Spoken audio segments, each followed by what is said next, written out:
नमस्ते गुरु साहिब जी। जय गुरु जी महाराज। जय गुरु जी सत्संगत जी। শুক্রানা গুরুজি দা মাল্টিলিঙ্গাল সেবাদার দল উপস্থিত সবাইকে স্বাগত জানাচ্ছে।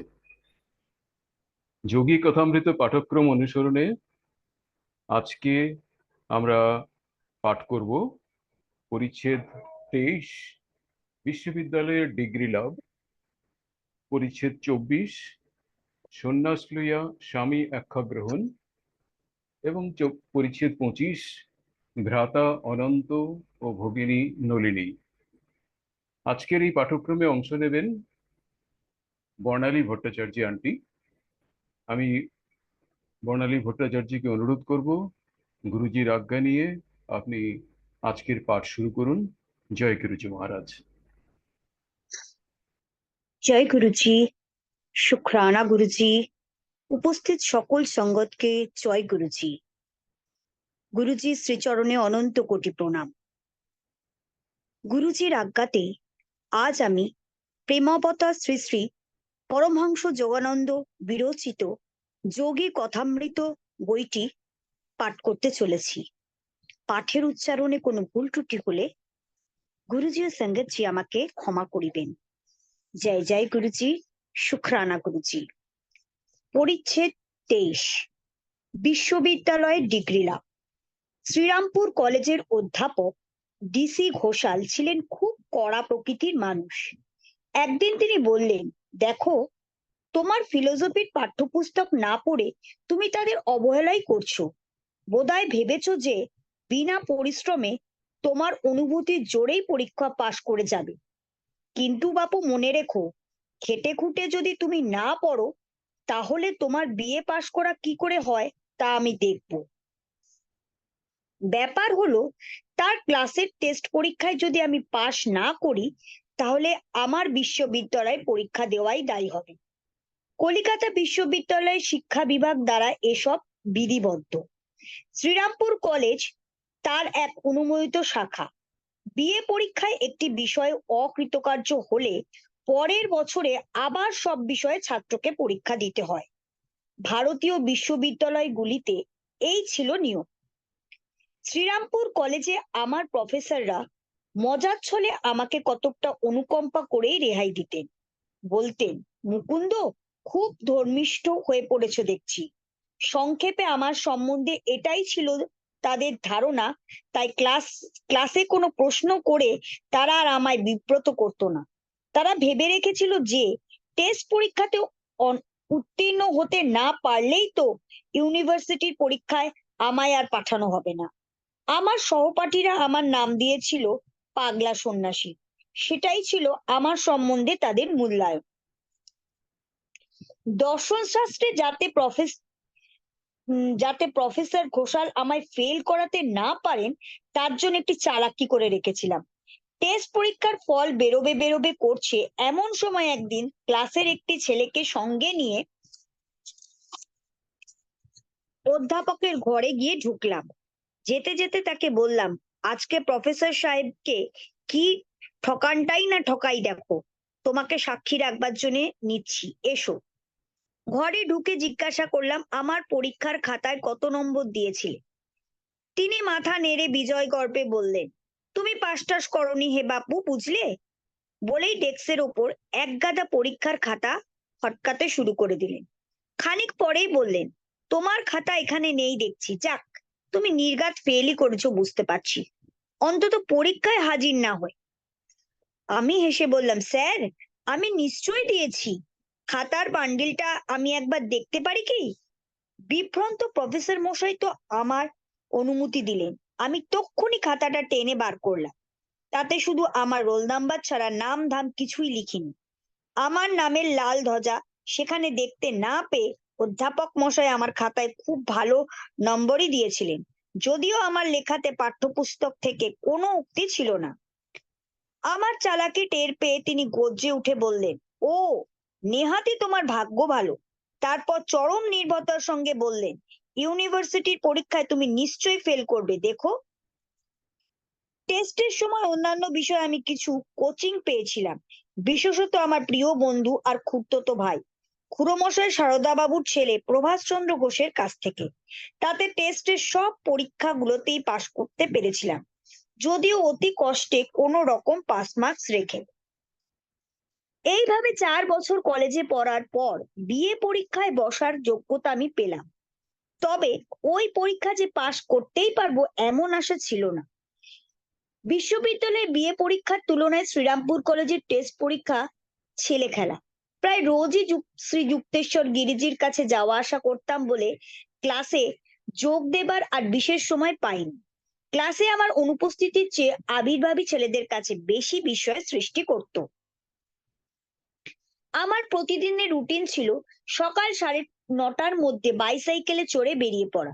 এক হাতে থাকতো গুরুদেবের জন্য কিছু শ্রদ্ধার্ঘ্য, আমাদের পন্থী ছাত্রাবাসের বাগানের গুটিকতক ফুল।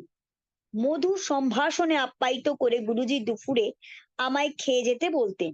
আমিও বিনা বাক্যব্যয়ে সেদিনের কলেজের চিন্তা মন থেকে উড়িয়ে দিয়ে তার সানন্দে গ্রহণ করতাম। ঘন্টার পর ঘন্টা ধরে শ্রী যুক্তেশ্বর গিরিজির সঙ্গে থেকে তার অনুকরণীয় জ্ঞানোপদেশ শ্রবণ করে বা আশ্রম কর্তব্য সকল পালনে কিছু সাহায্য করে মাঝরাতের কাছাকাছি নিতান্তই অনুৎসুক মনে পন্থীর দিকে ফিরে যেতাম।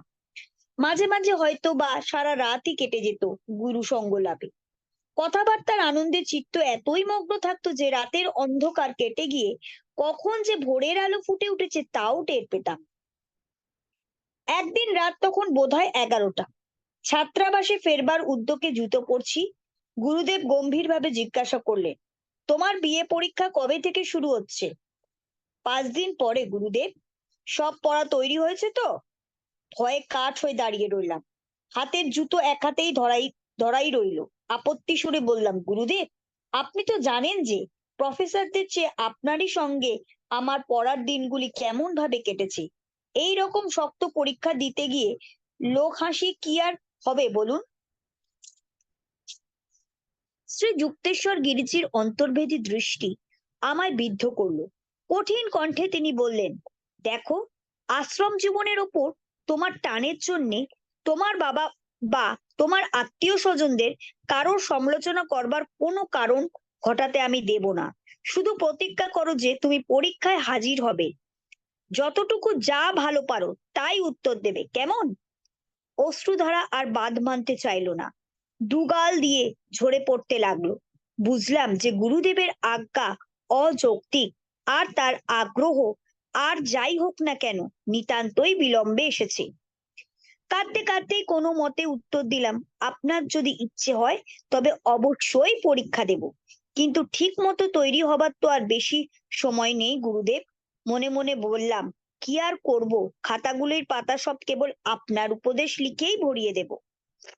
পরের দিন যথাকালে আশ্রমে প্রবেশ করে অত্যন্ত বিমর্ষ আর গম্ভীর ভাবে যখন ফুলের তোড়াটি উপহার দিলাম, শ্রী যুক্তেশ্বরজি আমার শোকাকুল মূর্তির দর্শনে হাস্য করে বললেন, মুকুন্দ, ভগবান কি তোমায় কোথাও সাহায্য করতে ভুলে গেছেন? কি পরীক্ষায়, কি অন্য কোথাও? উৎসাহিত হয়ে উত্তর দিলাম, না গুরুদেব। কৃতজ্ঞ স্মৃতির বন্যার ধারা মনকে পুনরুজ্জীবিত করে তুলল। গুরুদেব স্নেহকমল স্বরে বললেন, দেখো, তোমার আলস্যে নয়, তোমার ঈশ্বর লাভের জ্বলন্ত আগ্রহই কলেজে সাফল্য লাভের পথে তোমার বাধা হয়ে দাঁড়িয়েছে। কিছুক্ষণ চুপ করে থেকে বাইবেল থেকে একটি কথা উদ্ধৃত করে গুরুদেব বললেন, প্রথমে ভগবানের রাজ্যের সন্ধান করো আর তার ন্যায়পরণতার উপর বিশ্বাস রাখো, তাহলে এসব জিনিসই তোমায় এসে যাবে।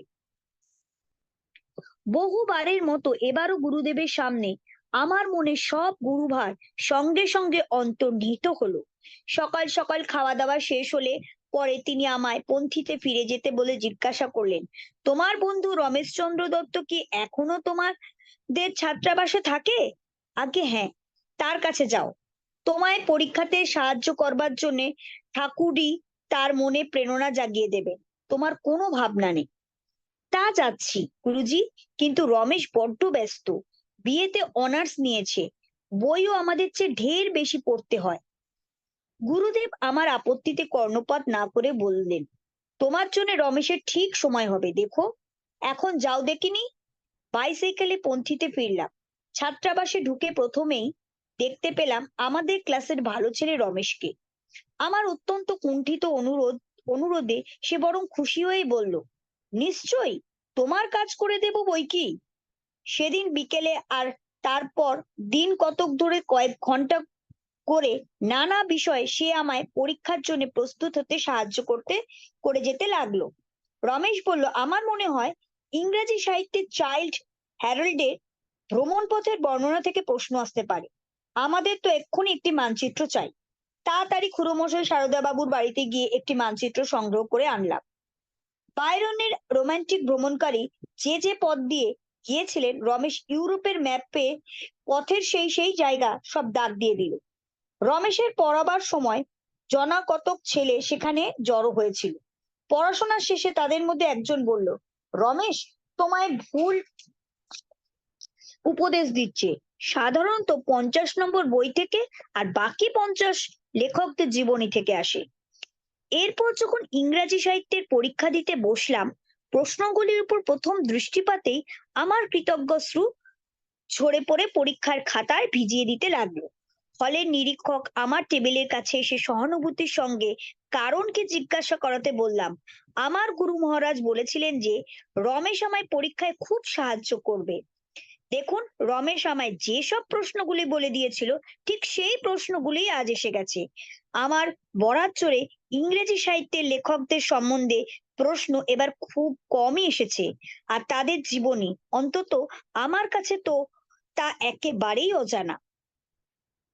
পরীক্ষার দিন যখন ফিরলাম, ছাত্রাবাসে তখন হইচই পড়ে গেছে।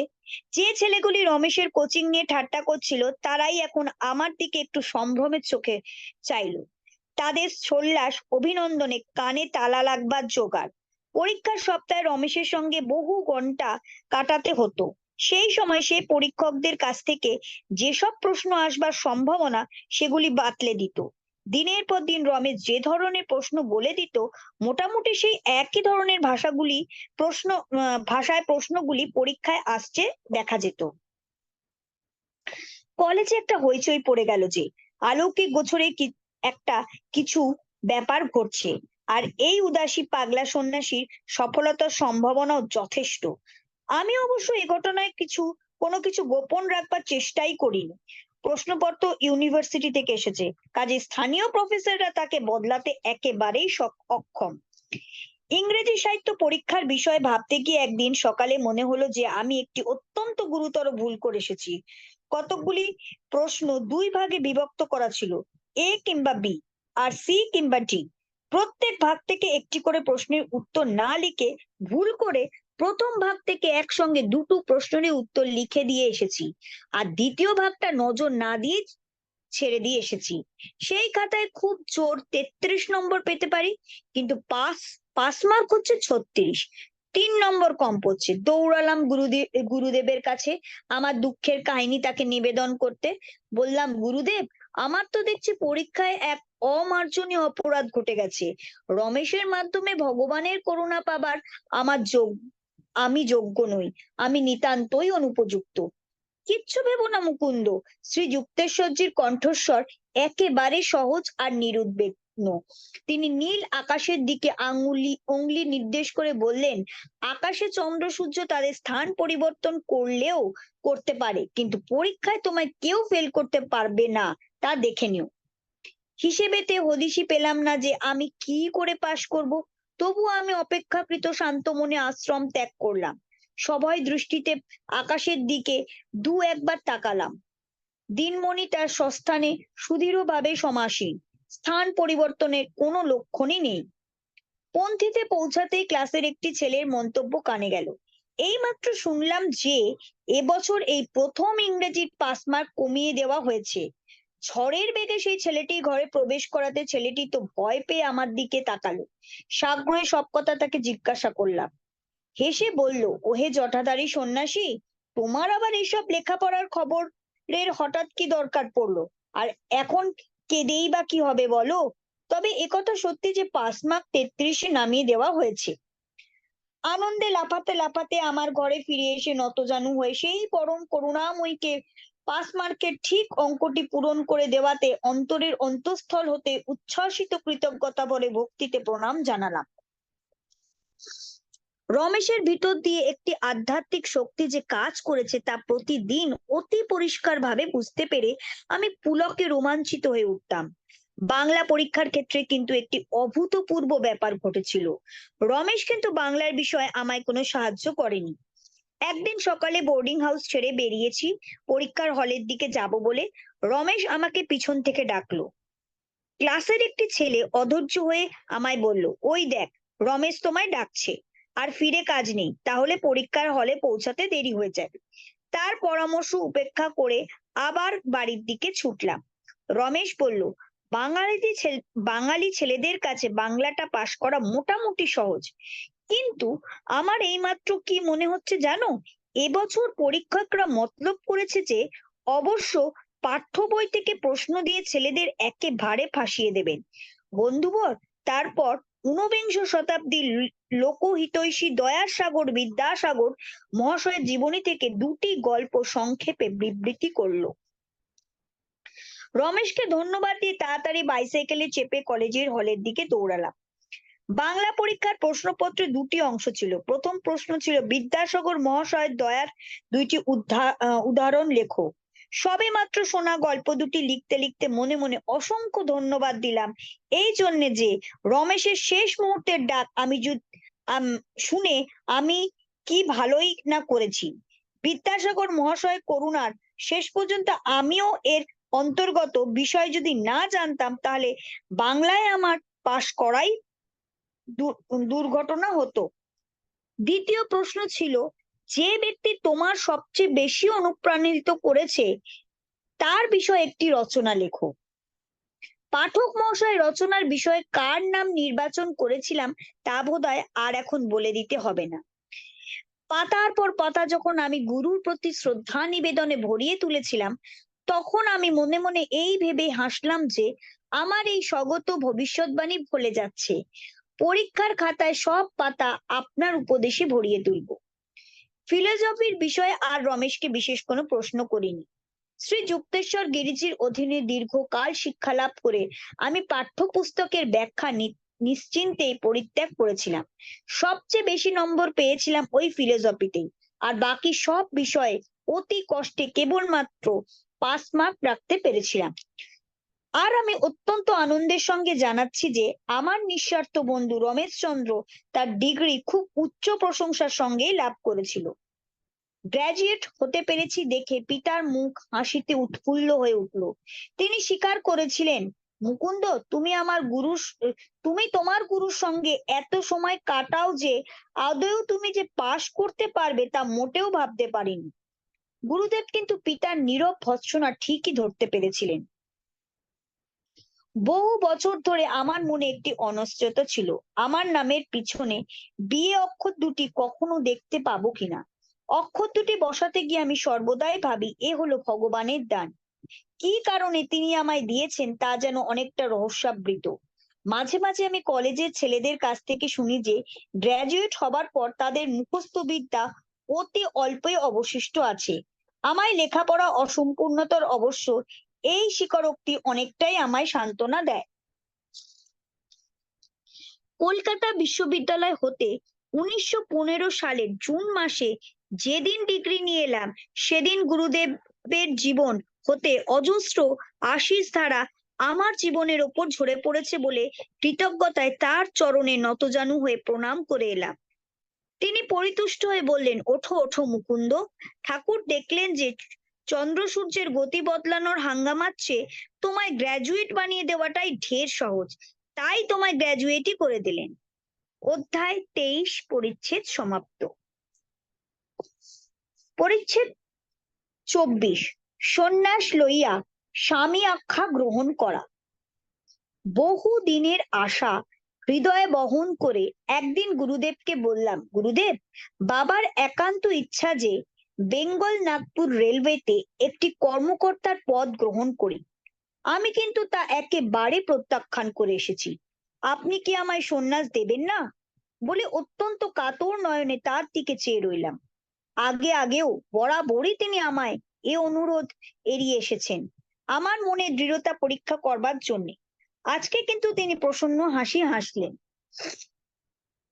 শান্ত স্বরে সাহসে তিনি বললেন, আচ্ছা, কালই তোমায় সন্ন্যাস দেব। সন্ন্যাস নেবার ইচ্ছা যে তোমার অটুট আছে তাতে আমি খুব খুশি হয়েছি। লাহিড়ী মহাশয় প্রায় বলতেন, জীবনের বসন্তেই যদি তুমি ভগবানকে ডেকে না আনো তবে তোমার জীবনের শীতে তিনি কেন আসবেন বলো? পূজনীয় গুরুদেব, আপনার মতো আমিও সন্ন্যাস নেবার ইচ্ছা কখনো পরিত্যাগ করিনি বলে অপরিসীম ভক্তি ও শ্রদ্ধান্বিত হৃদয়ে তার দিকে চেয়ে হাসলাম। বাইবেলে আছে, যে অবিবাহিত সে প্রভুর বিষয়ে চিন্তা করে কিরূপে সে প্রভুকে সন্তুষ্ট করবে, কিন্তু যে বিবাহিত সে সংসার বিষয়ে চিন্তা করে কিরূপে স্ত্রীকে সন্তুষ্ট করবে। আমার নানা বন্ধুর জীবন পর্যালোচনা করে দেখেছি, তারা আধ্যাত্মিক শিক্ষা ও সাধনার মধ্যে থেকেও শেষ পর্যন্ত বিয়ে করেই ফেলেছে। তারপর সংসারের বোঝা ঘাড়ে পড়াতে তাদের গভীর ধ্যান ধারণার প্রতিজ্ঞা সব একবারে ভুলে গেছে। জীবনে ঈশ্বর গৌণ বা অপ্রধান স্থান অধিকার করে থাকবেন, এ চিন্তা আমার কাছে একেবারে অকল্পনীয়। নিখিল ব্রহ্মাণ্ডের অধিপতি তিনি, তার অযাচিত করুণ দান জন্ম জন্মান্তরের মধ্যে দিয়ে মানুষের জীবনের ওপর নীরবে বর্ষিত হচ্ছে। প্রতি দানে মানুষের একটি জিনিসই দেবার আছে, যা দেওয়া বা না দেওয়াতে আছে তারই অধিকার, সেটা হচ্ছে তার প্রেম। সৃষ্টির প্রতি অণু পরমাণুতে তার অস্তিত্ব রহস্যাবৃত করবার উদ্দেশ্যে স্রষ্টার অপরিসীম যত্ন নেওয়ার একমাত্র অভিপ্রায় হলো একটি সংবেদনশীল ইচ্ছা। মানুষ যেন তার স্বাধীন ইচ্ছা দিয়েই তাকে সন্ধান করে, তার সর্বশক্তিমত্তার বজ্র মুষ্টিকে প্রতিটি বস্তুর সহজ সাধ্যভাবে কি কুসুম পেলবতাতেই না ঢেকে রেখেছে। তার পরের দিনটি হচ্ছে আমার জীবনের একটি অতীব স্মরণীয় দিন। সেদিনের কথা আজও আমার মনে পড়ে। কলেজ থেকে বিএ পাশ করে বেরোবার কয়েক সপ্তাহ বাদেই। সেটি ছিল 1915 সালের জুলাই মাসের এক বৃহস্পতিবার। সূর্য উজ্জ্বল দিবস। শ্রীরামপুর আশ্রমের ভিতরকার বারান্দায় গুরুদেব একখণ্ড সাদা সিল্ক গৌরিক বর্ণে রঞ্জিত করলেন। চিরকালের সন্ন্যাসীর বসন শুকিয়ে গেলে পর গুরুদেব সেই গৌরিক বস্ত্র দিয়ে আমার সর্বাঙ্গ আবরিত করে বললেন, একদিন তোমায় পশ্চিমে যেতে হবে, যেখানে সিল্কি লোকে বেশি পছন্দ করে। তাই প্রচলিত সুতার কাপড়ের বদলে তোমার জন্য আমি এই সিল্কি বেছে নিয়েছি। অবশ্য ভারতবর্ষে যেখানে ভিক্ষাই সন্ন্যাসীর জীবনাদর্শ, সেখানে রেশম বস্ত্রাবৃত সন্ন্যাসী একটি অসাধারণ দৃশ্য বটে। অনেক যোগী কিন্তু সিল্কের আচ্ছাদন পরিধান করেন, তাতে করে তুলোর চেয়ে বেশি তাদের শরীরে সূক্ষ্ম শক্তি প্রবাহকে রক্ষা হয়। শ্রী যুক্তেশ্বরজি বললেন, আমি ওসব অনুষ্ঠান বিশেষ পছন্দ করি না। আমি তোমায় বিদ্যের উপায় মানে বিনা অনুষ্ঠানে সন্ন্যাস দেব। বিবিদিশা অর্থাৎ সানুষ্ঠানিক দীক্ষাতে হোম ইত্যাদি করতে হয়, সেই সময় প্রতীক শ্রাদ্ধও করতে হয়। এতে করে শিষ্যের জড়দেহ মৃত বলেই গণ্য হয়ে থাকে, জ্ঞানাগ্নিতে দগ্ধ। নব দীক্ষিত সন্ন্যাসী পরে একটি মন্ত্রোচ্চারণ করেন, যথা অয়মাত্মা ব্রহ্মা অথবা তত্ত্বমসি কিংবা সোহং। শ্রী যুক্তেশ্বর গিরিজি কিন্তু সরল অনাড়ম্বর ভাবে সব লৌকিক বিধি পরিহার করে আমায় শুধু একটি নতুন নাম নির্বাচন করে নিতে বললেন। তিনি হেসে বললেন, তুমি নিজেই নিজের নাম বেছে নেবে, এ বিশেষ অধিকার আমি তোমায় দিচ্ছি। মুহূর্ত মাত্র চিন্তা করে আমি বললাম, যোগানন্দ, যোগের মাধ্যমে আনন্দ। তাই হোক, আজ থেকে তুমি সাংসারিক জীবনের নাম মুকুন্দলাল ঘোষ পরিত্যাগ করে স্বামী সম্প্রদায়ের গিরি উপাধি নিয়ে যোগানন্দ নামে অভিভূত হবে। নতজানু হয়ে শ্রী যুক্তেশ্বর গিরিজির পদতলে প্রণাম করতে সর্বপ্রথমে তার মুখ থেকে আমার নতুন নাম শুনে আমার সর্বশরীর কৃতজ্ঞতায় উদ্বেলিত হয়ে উঠল। কত স্নেহের সঙ্গে কত অক্লান্ত ভাবে তিনি পরিশ্রম করে এসেছেন, যাতে করে বালক মুকুন্দ একদিন সন্ন্যাসী যোগানন্দতে পরিণত হতে পারে। সানন্দে আমি শঙ্করাদেবের মানে শঙ্করাচার্যের স্তোত্র হতে কয়েক ছত্র আবৃত্তি করলাম। ওম মনো বুদ্ধি হংকার চিত্তানি নাহং ন চ শ্রোত্র ন জিহ্বে ন চ ঘ্রাণ নেত্রে ন চ বোম ভূর্মিন তেজ ন বায়ু চিদানন্দ রূপ শিবহং শিবহম ন মৃত্যু ন শঙ্কা ন মে জাতু ভেদ পিতা নৈব মে নৈব মাতা ন জন্ম ন বন্ধু ন মিত্র গুরু নৈব শিষ্য চিদানন্দ রূপ শিবহং শিবহম অহং নির্বিকল্প নিরাকার রূপ বিভূতাচ্ছ সর্বেন্দ্রায়াম নাম ন বা বন্ধনং নৈব মুক্তি ন ভীতি চিদানন্দ রূপ শিবহং শিবহম। স্বামী উপাধিধারী প্রত্যেক সন্ন্যাসী শরণার্থিত কাল হতে ভারতে সম্মানিত অদ্বৈতবাদী সম্প্রদায়ের একজন। বহু শতাব্দী পূর্বে শঙ্করাচার্য কর্তৃক বর্তমান আকারে পুনর্গঠিত এই সম্প্রদায় তখন হতে ঋষিকল্প ধর্মোপদেষ্টদের অবিচ্ছিন্ন অধ্যক্ষতার ধারায় পরিচালিত। প্রত্যেককেই পরস্পর ক্রমে জগৎগুরু শ্রী শঙ্করাচার্য উপাধি ধারণ করেন। বহু সন্ন্যাসী বোধহয় 10 লক্ষেরও বেশি এই সম্প্রদায়ভুক্ত। আর এই সম্প্রদায়ে প্রবেশ লাভ করতে গেলে একটি আবশ্যিক নিয়ম পালন করতে হয়, এবং তা হচ্ছে যারা স্বয়ং স্বামী উপাধিধারী এমন ব্যক্তির নিকট হতে দীক্ষা গ্রহণ। স্বামী সম্প্রদায় সকল সন্ন্যাসীরাই তাদের আধ্যাত্মিক ধারা তাদের একমাত্র সাধারণ গুরু আদি শঙ্করাচার্য হতে অনুসরণ করেন। তারা দারিদ্র বরণ, সাধু জীবনযাপন এবং অধ্যক্ষ বা আধ্যাত্মিক গুরুর প্রতি আনুগত্য প্রদর্শনের ব্রত গ্রহণ করেন। ক্যাথলিক সম্প্রদায় সাধু সন্ন্যাসীদের সঙ্গে বহু বিষয়ে প্রাচীনতম স্বামী সম্প্রদায় সামঞ্জস্য দেখতে পাওয়া যায়। নতুন নাম গ্রহণ করে তার সঙ্গে স্বামী উপাধি যুক্ত হলে বোঝায় যে দশনামী সম্প্রদায়ের একটির সঙ্গে ওই ব্যক্তির লৌকিক সম্বন্ধ আছে। দশনামী সম্প্রদায় গিরি উপাধি আছে। স্বামী শ্রী যুক্তেশ্বর গিরি ছিলেন, সুতরাং আমিও গিরি। অপর শাখার নাম সাগর, ভারতী, পুরী, সরস্বতী, আরণ্য ও তীর্থ প্রভৃতি। কোন স্বামীর সন্ন্যাসী জীবনে সাধারণত আনন্দন্ত নাম গ্রহণের অর্থ হচ্ছে কোনো বিশেষ পদ, অবস্থা বা ঐশ্বরিক ভাব বা গুণ, যথা প্রেম, জ্ঞান, বিবেক, ভক্তি, সেবা, যোগ প্রভৃতির মধ্যে দিয়ে তার মুক্তি লাভের আকাঙ্ক্ষা। নিখিল মানব জাতির প্রতি নিঃস্বার্থ সেবা এবং ব্যক্তিগত আশা আকাঙ্ক্ষা ও বন্ধন পরিহারের আদর্শ স্বামী সম্প্রদায়ের অধিকাংশকে ভারতবর্ষে মানব হিতৈষণার এবং শিক্ষা বিষয়ক কার্যে সক্রিয়ভাবে লিপ্ত রাখে। কখনো কখনো ভারতের বাইরেও এদের বহু কার্যকলাপের প্রকৃষ্ট পরিচয় পাওয়া যায়। জাতি, ধর্ম, বর্ণ অথবা স্ত্রী পুরুষ বা শ্রেণী নির্বিশেষে ইহারা বিশ্ব ভ্রাতৃত্বের আদর্শ অনুসরণ করে চলেন। তাদের চরম লক্ষ্য মোক্ষ। শয়নে স্বপনে সোহং এই জ্ঞানে উদ্বুদ্ধ হয়ে প্রসন্ন চিত্তে তিনি এই সংসারে চলাফেরা করেন বটে, কিন্তু এ সংসারে একজন হয়ে নয়। এই রূপে তিনি অর্থাৎ আত্মার সহিত একভূত হয়ে স্বামী নামে সার্থকতা সম্পাদন করেন। শ্রী যুক্তেশ্বর গিরিজির একাধারে সন্ন্যাসী এবং যোগী। স্বামী যিনি উচ্চতর সম্প্রদায়ভুক্ত হয়ে সন্ন্যাস গ্রহণ করেছেন বলেই যে তিনি যোগী হবেন তা নয়। ঈশ্বর উপলব্ধির জন্য যে কোনো ব্যক্তি বৈজ্ঞানিক প্রক্রিয়া সাধন করে যোগী হতে পারে, হোক না সে বিবাহিত কি অবিবাহিত বা কোনো স্বতন্ত্র সম্প্রদায়ভুক্ত। সন্ন্যাসীর পথ শুষ্ক জ্ঞান, নিষ্পৃহ কঠিন ত্যাগের পথ, কিন্তু যোগী সুনির্দিষ্ট পন্থা অবলম্বন করে ক্রম প্রচেষ্টায় সাধন পথে অগ্রসর হতে থাকেন, যাতে করে তার দেহ মন সুনিয়ন্ত্রিত ও সুশিক্ষিত হবার পর আত্মারও ক্রমশ মোক্ষ লাভ হয়। ভাবাবেগে পরিচালিত বা কোনো বিশ্বাসের বশবর্তী হয়ে কোনো স্থির সিদ্ধান্তে উপনীত না হয়ে যোগীরা প্রাচীন ঋষি পরিকল্পিত সুপরীক্ষিত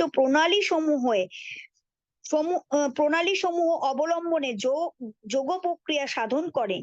এই যোগ সাধনাকে ভারতবর্ষে যুগে যুগে বহু সাধু সন্ন্যাসী প্রকৃত যোগাবতার রূপে প্রসিদ্ধ লাভ করেছেন। যে কোনো বিজ্ঞানের মতো যোগও দেশ কাল পাত্রে আবদ্ধ নয়, সর্বকালে সকল দেশের লোকের দ্বারাই সাধনীয়। কতগুলি অজ্ঞ লেখকদের ধারণা প্রতীচ্যের লোকদের পক্ষে যোগ বিপজ্জনক অথবা অনুপযোগী, তা একেবারেই ভুল। আর এই ধারণা প্রচার করে প্রতীচ্যের আগ্রহশীল শ্রদ্ধাবান সমুৎসুক শিক্ষার্থীদের এর বহুবিধ শুভফল পাবার পক্ষে যে কি শোচনীয় প্রতিবন্ধক তৈরি হয়েছে তা আর বলা যায় না।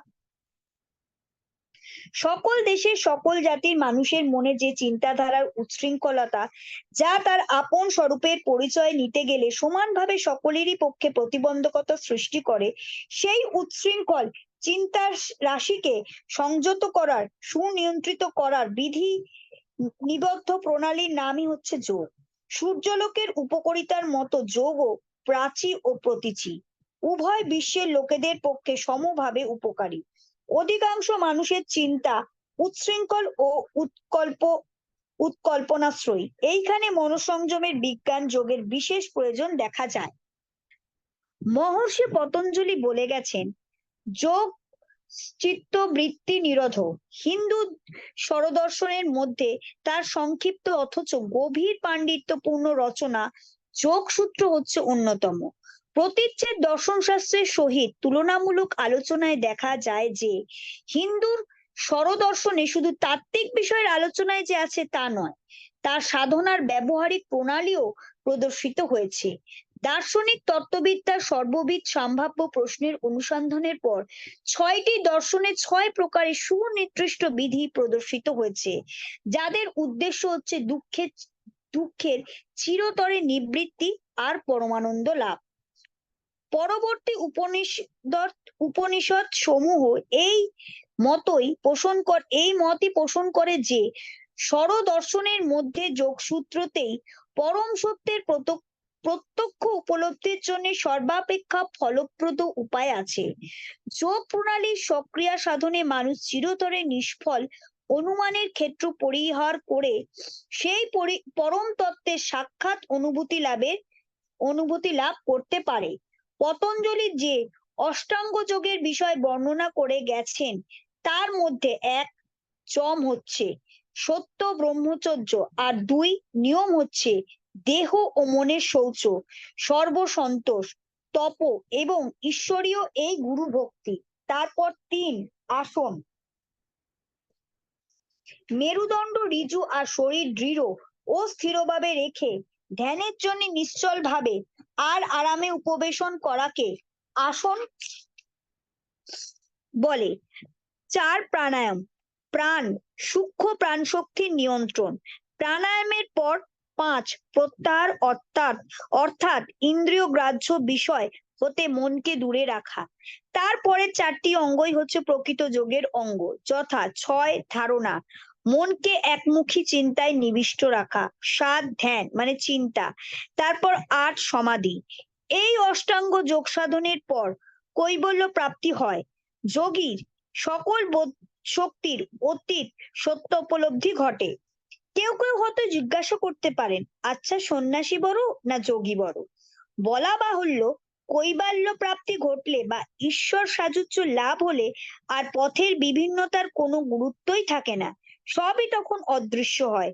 শ্রীমৎ ভগবত গীতায় কিন্তু বর্ণিত হয়েছে যে যোগ সাধনের প্রণালী সর্বতোমুখী, কারণ এর সাধন প্রক্রিয়া কেবল যে কতগুলি বিশেষ শ্রেণী বা মনোভাবের লোকেদের যথা সন্ন্যাসী, সাধুসন্ত প্রভৃতির জন্যই উপযোগী তা নয়, এ সকলের পক্ষেই উপযোগী। যোগ সাধনার জন্য কোনো নির্দিষ্ট ধর্ম মতাবলম্বী হবার দরকার নেই। যোগ বিজ্ঞান একটি সর্বজনীন অভাব পূরণের প্রয়োজন বলেই এর একটা স্বাভাবিক সর্বগত আবেদন আছে। প্রকৃত যোগী সংসারে নির্লিপ্ত থেকে আপনার কর্তব্য সম্পাদন করে যেতে পারেন। জলে যেমন মাখন ভাসে আর কি, অমন্থিত, সহজে জলে মিশে যাওয়া নীতিশূন্য মানবিকতার দুগ্ধের মতো নয়। সাংসারিক কর্তব্য পালন করতে ঈশ্বর থেকে দূরে থাকার প্রয়োজন হয় না। অবশ্য যোগী যদি আপনার আত্মচিন্তা প্রণোদিত কামনা বাসনায় জড়িত না হয়ে পড়ে ঈশ্বরকে হস্তে চালিত যন্ত্রের ন্যায় নিজ জীবনের কর্তব্য পালন করে যান, তবেই। পৃথিবীতে বহু মহাপুরুষেরা আছেন যারা আজ আমেরিকা, ইউরোপ অথবা অন্যান্য অহিন্দু দেহের মধ্যে অবস্থিত করছেন। তারা হয়তো যোগী কি সন্ন্যাসী কথাগুলি জন্মেও কখনো শোনেনি, অথচ তারাই হচ্ছে ওই সব সংঘাতের আদর্শ উদাহরণ। মানব জাতির প্রতি নিষ্কাম সেবা, প্রবল রিপুদমন, অথবা চিন্তা সংযমে অদ্ভুত ক্ষমতা, অথবা তাদের একনিষ্ঠ ঈশ্বর প্রেম বা গভীর ধ্যান শক্তির জন্য এক হিসাবে তারা প্রকৃতই যোগী। তারা নিজেরাই নিজেদের লক্ষ্যস্থল বেছে নিয়েছেন, যোগ বা আত্মসংযম। যদি যোগ সম্বন্ধে সুনির্দিষ্ট পন্থায় এদের উত্তম রূপে শিক্ষিত করা যায়, যাতে করে এদের জীবন ও মন অধিকতর সচেতনার সঙ্গে পরিচালিত করা সম্ভব হয়, তাহলে এরা আরো উচ্চতর স্তরে আরোহণ করতে পারেন। প্রতীচ্যের কিছু কিছু লোক যোগ সম্বন্ধে ভ্রান্ত ধারণা করে থাকেন, কিন্তু যারা এর সমালোচনা করেন তারা কোনো কালেই যোগ সাধনের কোনো প্রকার চেষ্টাই করেননি। যোগ সম্বন্ধে সুনিশ্চিন্ত প্রবন্ধ যারা লিখেছেন তার মধ্যে সুইস মনস্তাত্ত্বিক ডক্টর সি জি ইয়ং বলেছেন, যখন কোনো ধর্ম সাধন প্রণালী বিজ্ঞানসম্মত বলে অভিভূত হয়, তখন সেটা প্রতীচ্যের সাধারণ গ্রহণযোগ্য হবে বলে নিশ্চিত হতে পারা যায়। যোগ সেই আশাটাই পূরণ করে থাকে। নতুনত্বের আকর্ষণ আর অল্প শিক্ষিতদের মোহ ছাড়াও বহু লোকের এ পথ অবলম্বন করবার যথেষ্ট কারণ আছে। এতে সংযম্য ভুয়ো দর্শনের সম্ভাবনা থাকে এবং তাতেই তথ্য লাভের বৈজ্ঞানিক প্রয়োজনও মেটে।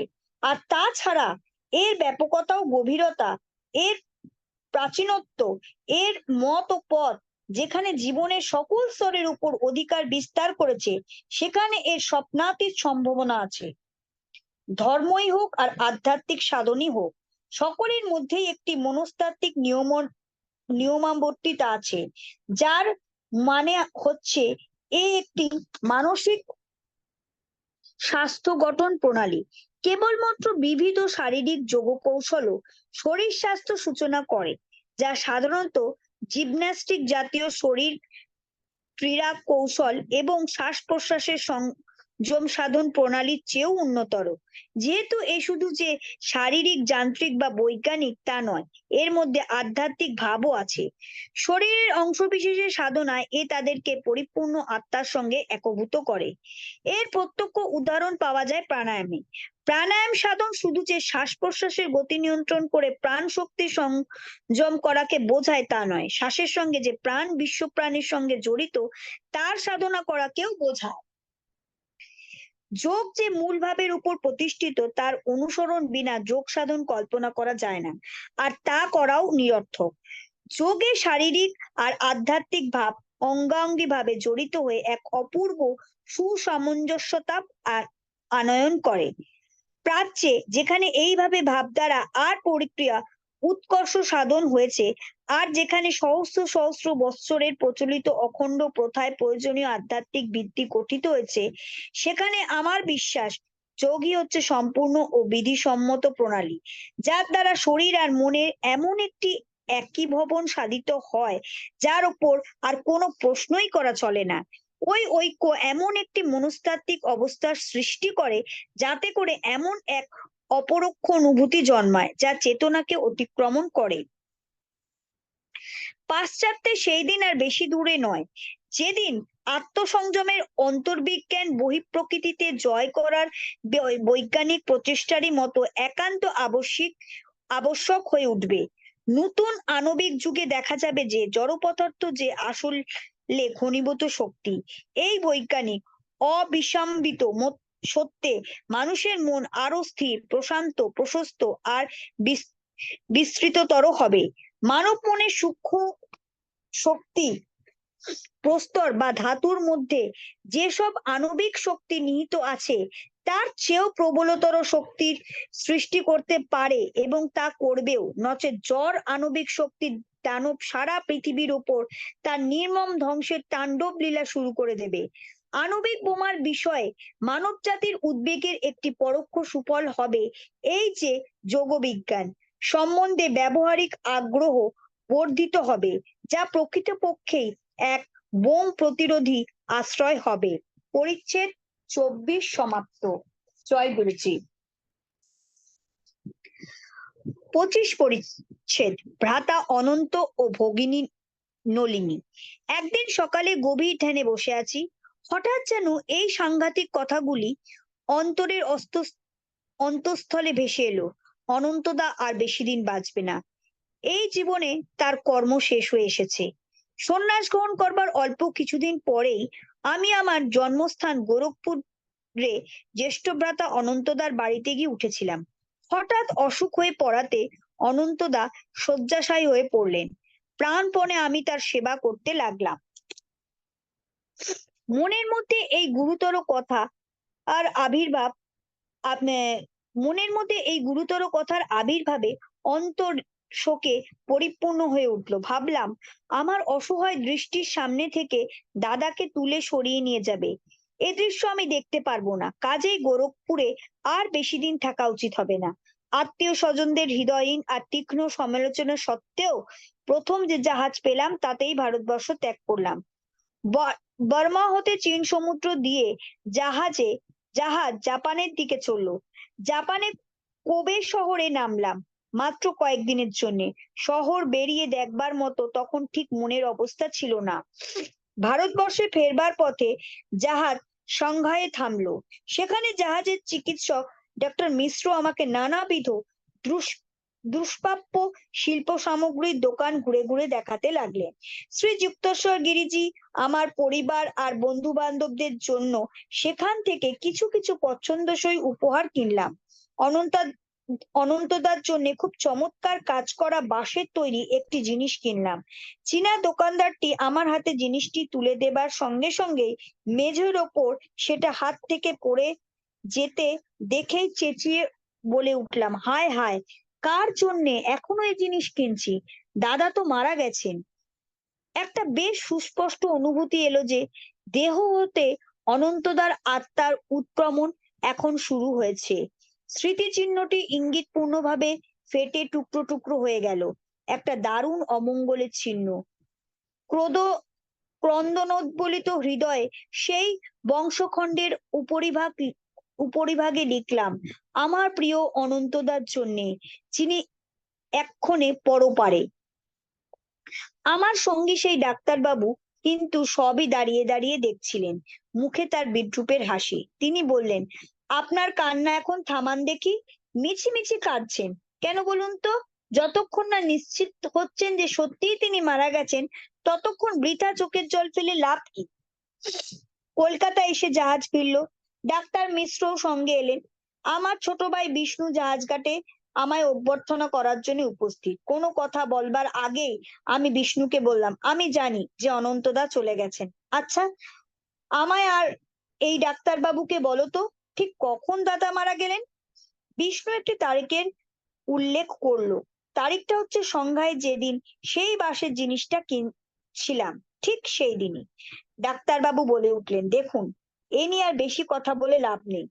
ডাক্তারি শাস্ত্র তো এমনিতেই বিশাল, তার উপর আবার টেলিপ্যাথি বিদ্যা তার সঙ্গে যুক্ত হলে আরো 1 বছর পড়া বেড়ে যাবে।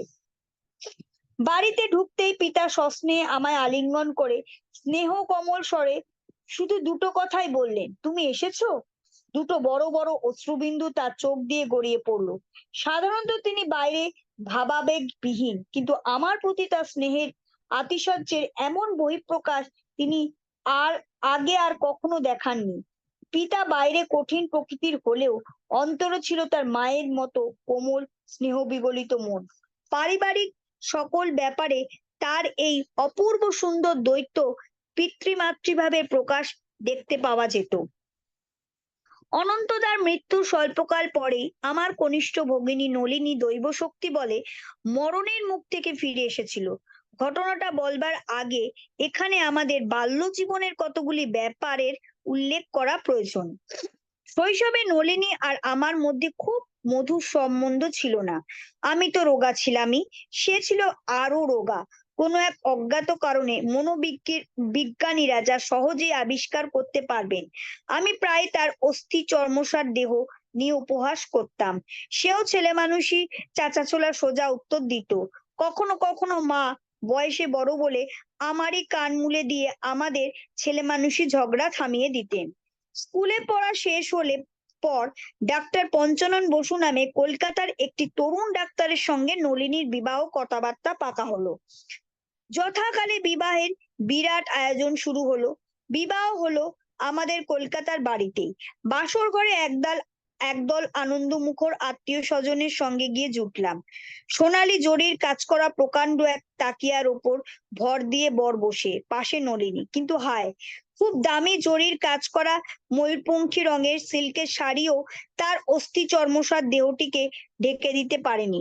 নতুন ভগ্নিপতি তাকিয়ার পিছনে বসে তার দিকে চেয়ে হাসতে লাগলাম। বর বেচারা বিয়ের আগে নলিনীকে কখনো দেখেইনি। সে রাত্রে সে প্রথম টের পেল বিয়ের লটারিতে তার ভাগ্যে কি উঠেছে। আমার সহানুভূতি পেয়ে ডাক্তার বসু ইঙ্গিতে নলিনীকে দেখিয়ে কানে কানে চুপি চুপি জিজ্ঞাসা করলো, আচ্ছা বলো তো, ব্যাপারটা কি? আমি বললাম, কেন ডাক্তারবাবু, একটা তো কঙ্কাল লাভ হলো, অ্যানাটমি মনে রাখার মতো রাখবার খুব সুবিধা হবে। বছর কাটতে লাগলো। ডাক্তার বসু বাড়ির সকলেরই প্রিয় পাত্র হয়ে উঠেছেন। বাড়িতে অসুখ হলেই তার ডাক পড়ে। ডাক্তারের সঙ্গে আমার খুব গাঢ় বন্ধুত্ব, প্রায় ঠাট্টা তামাশা চলতো, আর তা সাধারণত নলিনীকে নিয়ে। একদিন ভগ্নিপতি বলল, দেখো, তোমার বোনটি হচ্ছে ডাক্তারি শাস্ত্রে এক গবেষণার বিষয়। তোমার ওই রোগা বোনটির ওপর আমি সবকিছু বিদ্যায় খাটাবার চেষ্টা করেছি। কড লিভার তেল, মাখন, মল্ট, মধু, মাছ, মাংস, ডিম, টনিক কি না দিয়েছি বলো, কিন্তু তবুও 1 ইঞ্চির শতাংশ একাংশ বাড়লো না। দিন কতেক পরে ভগ্নিপতির বাড়ি গেলাম একটি কাজে, মিনিট কতকের জন্য। তাড়াতাড়ি বেরিয়ে আসছি, মনে হলো নলিনী দেখতে পাইনি। সদর দরজার কাছে পৌঁছাতেই কিন্তু তার গলা শোনা গেল, স্বর আন্তরিক কিন্তু দৃঢ়, দাদা শোনো, এবারে কিন্তু আর পালাতে পারবে না, তা বলে দিচ্ছি। তোমার সঙ্গে দুটো কথা আছে। আবার সিঁড়ি বেয়ে তার ঘরের দিকে চললাম। অবাক হয়ে গেলাম তার চোখে জল দেখে। নলিনী বলল, দাদা, আমাদের পুরনো কথা সব এখন একদম ভুলে যাও, বুঝলে? এখন দেখছি যে সাধন পথই তুমি পাকাপোক্ত ভাবে বেছে নিয়েছো। আমি ওইসব বিষয়ে তোমার মতোই হতে চাই। তারপর সাগ্রহে আশান্বিত হৃদয়ে বললেন, তুমি তো বেশ মোটাসোটা হয়েছো। আমি কি করে হব বলো তো? হব, বলো না। স্বামী কাছে আসে না, তবুও তাকে আমি এত ভালোবাসি। কুশ্রী আর রোগা হয়ে থাকলেও আমি কিন্তু ঈশ্বর লাভের পথে এগিয়ে যেতে চাই। তার এই সকাতর অনুরোধে আমার মন বিগলিত হলো। আমাদের নতুন সখ্য ধীরে ধীরে বাড়তে লাগলো। একদিন সে আমার শিষ্যা হতে চাইলো। যেমন ভাবে তোমার ইচ্ছা তেমন ভাবে তুমি আমায় গড়ে নাও। তোমারও সব ঔষধ টৌষধের ওপর আমার বিশেষ ভরসা নেই। আমার ভগবানের উপরই বেশি বিশ্বাস, বলে একগাদা ওষুধের শিশি সংগ্রহ করে এনে সব জানলার বাইরে নর্দমা দিয়ে ফেলে দিল। তার বিশ্বাসের গভীরতা পরীক্ষা করবার জন্য আমি প্রথমেই তার খাওয়া দাওয়া থেকে মাছ, মাংস, ডিম সব বাদ দিতে বললাম।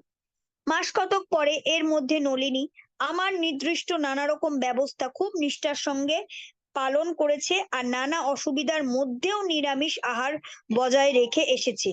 আমি একদিন তার সঙ্গে দেখা করতে গেলাম। একটি দুষ্টু হাসি এসে বলল, বোন, তুমি অবশ্যই বিধি নিয়মগুলি খুবই নিষ্ঠার সঙ্গে পালন করে এসেছো দেখছি। যাক, তোমার পুরস্কার এবার এসে পড়লো বলে। কিরকম মোটা হতে চাও বলো দেখি? আমাদের খুড়িমার মতো সোজা হয়ে দাঁড়ালে পায়ে যার নজর পড়ে না, সেই রকম নাকি? না, তোমার মতো বেশ শক্ত সামর্থ্য হতে চাই। আমি গম্ভীরভাবে উত্তর দিলাম, ভগবানের দয়ায় আমি যেমন সর্বদা সত্য কথা বলে এসেছি, এখন সেই রকমই সত্য করেই বলছি। ঈশ্বরের আশীর্বাদে আজ থেকে তোমার শরীর নিশ্চয়ই বদলাতে শুরু করবে। 1 মাসের মধ্যে আমার মতোই তোমার সমান ওজন হবে, দেখে নিও। আমার এই আন্তরিক ইচ্ছা পূর্ণ হয়েছিল। 30 দিনের মধ্যেই নলিনীর দেহের ওজন আমার সমান হয়। সুস্বাস্থ্য আর সুস্বাস্থ্য তার সৌন্দর্য বৃদ্ধি করেছিল এবং স্বামীও তার প্রতি গভীর আকৃষ্ট হন। যে অশুভের মধ্যে দিয়ে তাদের বিবাহিত জীবন শুরু হয়েছিল তা শেষ পর্যন্ত আদর্শ সুখেই পরিণত হয়। জাপান থেকে ফিরে এসে শুনলাম যে আমার অনুপস্থিতির সময় নলিনী টাইফয়েড জ্বরে আক্রান্ত হয়েছিল। গেলাম দৌড়ে তার বাড়িতে। গিয়ে সব দেখে আমি একেবারে হতভম্ব। দেখি একেবারে কঙ্কালসার হয়ে গেছে, ঘোর আচ্ছন্ন অবস্থায় পড়ে আছে। ভগ্নিপতি বলল, অসুখে তার মাথার গোলমাল শুরু হবার আগে সে প্রায়ই বলতো, মুকুন্দদা যদি এখানে থাকতো তাহলে আজ আমার এ দশা হতো না। তারপর হতাশ গলায় বলল, অন্য ডাক্তাররা আর আমিও কোনো আশাই দেখতে পাচ্ছি না। টাইফয়েডের সঙ্গে এতদিন জোজবার পর এখন রক্ত আমাশা দেখা দিয়েছে। গভীর প্রার্থনা দিয়ে স্বর্গমর্ত তোলপাড় করা শুরু করে দিলাম। একজন অ্যাংলো ইন্ডিয়ান নার্স লাগলাম, যে আমায় সর্বদা সাহায্য করত।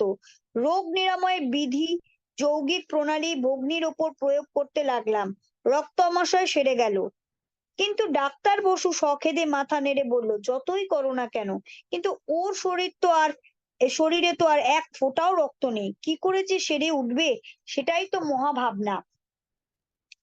আমি জোর দিয়ে বললাম, নিশ্চয়ই ভালো হয়ে যাবে, কোনো ভাবনা নেই, 7 দিনের মধ্যেই জ্বর ছেড়ে যাবে, দেখবে। 1 সপ্তাহ কেটে গেল।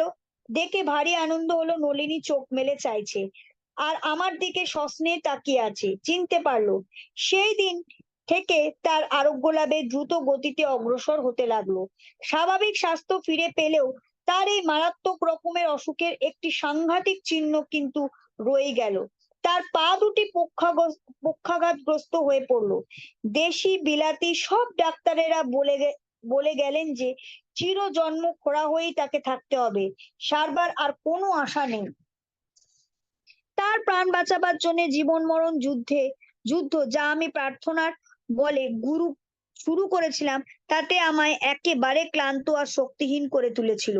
শ্রীরামপুরে শ্রী যুক্তেশ্বর গিরিজির কাছে গেলাম তার সাহায্য প্রার্থনা করতে। আমার কাছ থেকে নলিনীর অবস্থার কথা শুনে তার স্নেহ কমল চক্ষু দুটি করুণা সজল হয়ে উঠল। শুনে তিনি বললেন, তোমার ভগ্নির পা দুটি 1 মাসের ভিতরেই স্বাভাবিক হয়ে যাবে। আর দেখো, আংটা দিয়ে আটকানো একটি দুরতির মুক্ত ছেঁদা যেন না হয়, তা গায়ে বসিয়ে পড়তে বলো, যেন গায়ে লেগে থাকে। আনন্দে একটি মুক্তির নিঃশ্বাস ফেলে আমি গুরুর চরণে সাষ্টাঙ্গে প্রণিপাত করলাম। বললাম, আপনি সদ্গুরু, আপনার কথাই যথেষ্ট, কিন্তু আপনি যদি অবশ্যই জোর করে বলেন তাহলে আমি তাকে এক্ষুনি একটি মুক্ত পরিয়ে দেব বৈকি। গুরুদেব ঘাড় নেড়ে বললেন, হ্যাঁ তাই করো। তারপর তিনি নলিনীর শরীর আর মানসিক বৈশিষ্ট্য সকল সঠিকভাবে বর্ণনা করতে লাগলেন, যদিও জীবনে তিনি তাকে কখনো দেখেননি। আমি জিজ্ঞাসা করলাম, গুরুদেব, এটি কি কোনো রকম জ্যোতিষীর বিচার? আপনি তো তার জন্মক্ষণ বা তারিখ টারিখ কিছুই জানেন না। শ্রী যুক্তেশ্বর গিরিজি হেসে বললেন, দেখো, এ হচ্ছে এক রকমের গুপ্ত জ্যোতিষ শাস্ত্র। এতে আমাদের দিনক্ষণ পাজি পুঁথির কিছুই দরকার পড়ে না। প্রত্যেক মানুষই সৃষ্টিকর্তার অথবা বিশ্ব মানবের এক একটি অংশ। তার একটি জড় আর একটি দৈব বা সূক্ষ্ম শরীর আছে। মানুষের বহিঃদৃষ্টি তার জড় শরীরটাকেই দেখে, কিন্তু অন্তশ্চক্ষু আরো গভীরতর প্রদেশে প্রবেশ করতে পারে, এমনকি এই বিশ্বলীলার মধ্যেও, যেখানে প্রত্যেক মানুষই হচ্ছে তার এক একটি স্বতন্ত্র আর অবিচ্ছেদ্য অংশ। কলকাতায় ফিরে এসে আমি নলিনীর জন্য একটা মুক্তো কিনলাম। 1 মাস পরে তার পা দুটি সম্পূর্ণভাবে সুস্থ হয়ে গেল। ভগিনী আমাকে তার অন্তরের গভীর কৃতজ্ঞতা গুরুদেবকে জানাতে বললেন। নলিনীর সব কথা তিনি নীরবে শুনলেন। উঠে আসছি তখন তিনি একটি কথা বললেন, যা খুবই অর্থপূর্ণ। তিনি বললেন, ডাক্তারেরা তো সব বলে গেছে যে তোমার ভগিনীর কোনো ছেলেপুলে হবে না, তাকে নিশ্চিন্ত থাকতে বলো। বছর কয়েকের মধ্যেই তার দুটি কন্যা লাভ হবে। বছর কতক পরে নলিনী একটি নলিনীর একটি কন্যা হলো। তারপর আরো বছর কয়েক বাদে সে আরো একটি কন্যার মা হলেন। পরিচ্ছেদ 25 সমাপ্ত। জয় গুরুজি, শুক্রানা গুরুজি। জয় গুরুজি মহারাজ। ধন্যবাদ বর্ণালী আন্টি, দীর্ঘ সময় ধরে 3টি পরিচ্ছেদ শেষ করার জন্য। যতই আমরা পরিচ্ছেদগুলির মধ্য দিয়ে যাচ্ছি, একটা বিষয় কিন্তু খুব পরিষ্কার হয়ে আসছে আমার যেটা মনে হয়, তা হলো কি কারণে অটোবায়োগ্রাফি অফ যোগী আজকে বিভিন্ন ভাষায় প্রকাশিত হয়েছে, এবং কি কারণে গুরুজি মহারাজ আমাদেরকে তার বাংলা যোগী কথামৃত পড়তে পড়ার জন্য অনুপ্রাণিত করেছেন এবং সবাইকে বাংলায় শোনানোর জন্য অনুপ্রাণিত করেছেন। এটা আমার ব্যক্তিগত উপলব্ধি হচ্ছে যতই আমরা চ্যাপ্টারগুলো পড়তে যাচ্ছি। আজকের এই চ্যাপ্টারে যে পরিচ্ছেদ 3টে পড়া হলো, এর মধ্যে অনেক গুরুগম্ভীর কথা আছে। নিশ্চয়ই এর উপরে আমাদের বিশ্বনাথ সেনগুপ্ত আঙ্কেল ওনার অনুভব ব্যক্ত করবেন। 2-3টে জিনিস শুধু আমি এখানে উল্লেখ করতে চাই, যা হচ্ছে আহ গুরুজির সঙ্গে খুব সামঞ্জস্যপূর্ণ বলে মনে হয়। একটা হচ্ছে যে আহ এক জায়গায় বলা আছে, গুরুজি প্রায়ই বলতেন, বা এখন আমরা জানি যে পরমেশ্বরকে আমরা কিছুই দিতে পারি না। আমরা পরমেশ্বরকে শুধু প্রেমই দিতে পারি, এবং সেটা যদি নিঃস্বার্থ প্রেম হয়, পরমেশ্বর তাই গ্রহণ করেন। আরেকটা জায়গায় পড়তে পড়তে মনে হচ্ছিল আমার, যেখানে রামকৃষ্ণ পরমহংসদেব বলতেন যে যত পথ তত মত, এবং এখানে একটা জায়গায় সেটাই উল্লেখিত হয়েছে যে যতগুলি পথ থাকুক না কেন, তুমি যখন যোগের মাধ্যমে একটা জায়গায় উন্নীত হবে, তখন সমস্ত পথগুলি কোনো মান্যতা থাকে না, সব একাকার হয়ে যায়। তো এরকম অনেক কিছু এটার মধ্যে ফুটে আসছে চ্যাপ্টারগুলির মধ্য দিয়ে। আমি বেশি সময় না নিয়ে শুধু বিশ্বনাথ সেনগুপ্ত আঙ্কেলকে আন্তরিক অনুরোধ করব, আপনি আপনার অনুভব ব্যক্ত করুন এর উপরে, আজকের চ্যাপ্টারগুলির উপরে।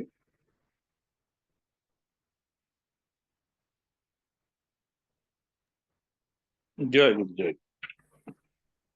তো প্রথমে কারুর কোনো প্রশ্ন আছে? 3টে চ্যাপ্টার তো খুব ইন্টারেস্টিং চ্যাপ্টার।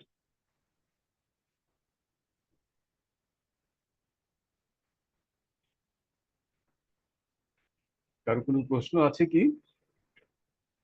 থাকলে নিজেকে আনমিউট করে বা হ্যান্ড রেজ করুন, বিশ্বনাথ সেনগুপ্ত আঙ্কেলের সুবিধা হবে একসঙ্গে সমস্ত কিছু বলার ক্ষেত্রে।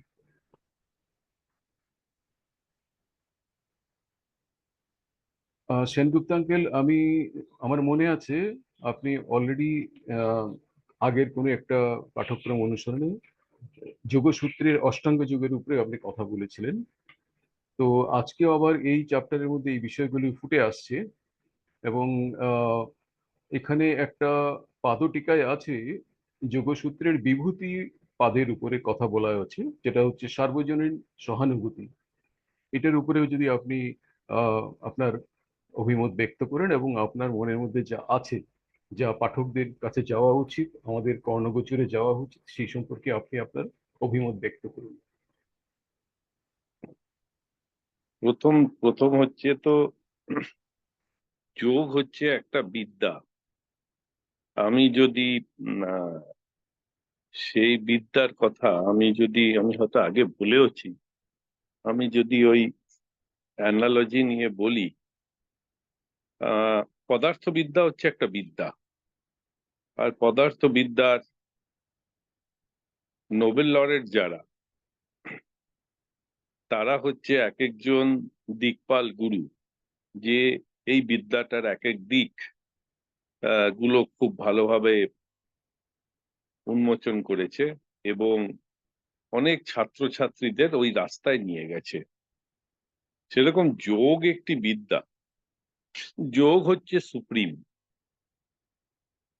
এবং যারা যোগিক গুরু, যারা যোগিক গুরু এবং গুরু, তারা হচ্ছে ওরকম নোবেল লরেট, এক একজন গুরু। আহ এইটা হচ্ছে প্রথম প্রথম জিনিস। দ্বিতীয়ত হচ্ছে এইটা যেটা বিদ্যা, এইটা থিওরিটিক্যালি এক লেভেল অব্দি বোঝা যায়, যতক্ষণ পর্যন্ত আমরা যেরকম পুজো করি সেরকমই এটা একটা বিদ্যা। যতক্ষণ পর্যন্ত না নিজে কেউ এই বিদ্যাটাকে জ্ঞান লাভ করতে শুরু করে, তত ততদিন পর্যন্ত এই বিদ্যাটা দূর থেকেই থাকবে এবং অনেক কিছু ব্যাখ্যাগুলো ঠিক কি বলবো থিওরি লেভেলে থেকে যাবে এবং সেটার অ্যাপ্রিসিয়েশন অতটা হবে না। দ্বিতীয়ত যে যে অসুখ হলো বা যা যাগুলো পড়া হলো, এগুলো হচ্ছে সেই যৌগিক বিদ্যারই একটা ফল। মানে আমি যদি নিজেকে সেই বিশ্বপ্রাণের কাছে সারেন্ডার করতে পারি, তাহলে বিশ্বপ্রাণ আমার সবকিছু দেখবে, আমার যা যা জিনিস এসছে তার দায়িত্ব হয়ে যায়। যখন এই দায়িত্বটা অত বড় শক্তি নিচ্ছে, তখন সেই দায়িত্বটা সে পালন করবে। এখানে আরেকটা ব্যাপার আছে, এখানে এটাকে বলা হয় খুব থিন লাইন, সে দায়িত্বটা কিরকম।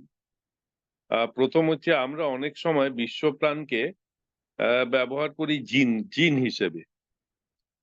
জিন মানে জিন ঘষলাম, যা বললাম পেয়ে গেলাম। আমার নিজের উপলব্ধি আছে, গুরুজির কাছে যারা আসতো 90% কাছে গুরুজি জিন ছিল, 10% গুরুজিকে ভক্তি করে আসতো।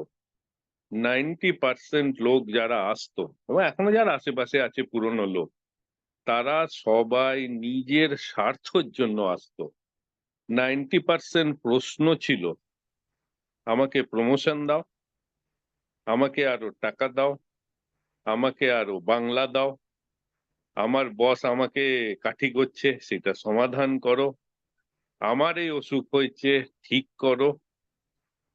এই লেভেলে পড়ে যায়, তখন তার একটা জিনিস ভেরি শিওর, আধ্যাত্মিক উন্নতি তার হয় না। এবং গুরুজি গুরুজি এই কথাটা প্রায়শই বলতেন, আসলি চিজ মাংনে কোন আয়া। একদম।